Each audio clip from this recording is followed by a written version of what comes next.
de la proclamación de la independencia en Huamanga, hemos perdido una gran batalla en Chupascunca por no comprendernos entre nosotros los jefes que nos oponemos a estos siglos de opresión. Ahora, este año nos toca preparar la caída de los españoles, para lo cual estamos preparando una gran emboscada en las pampas de Cangallo.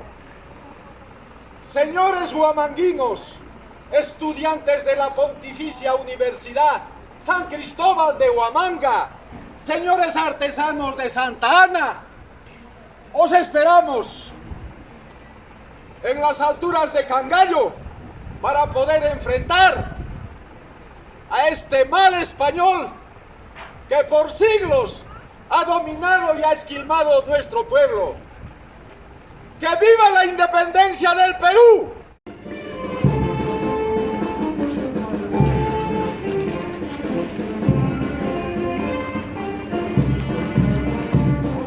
¡Cuídate, crueles! Señorita. Papalito, encomiendo mi alma, porque tú sabes que yo pido libertad. Dios mío, mamá Chapirca con Rosario.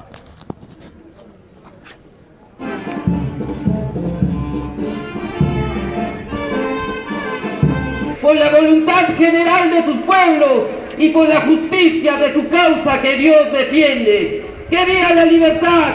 ¡Que viva la patria! ¡Que viva la independencia!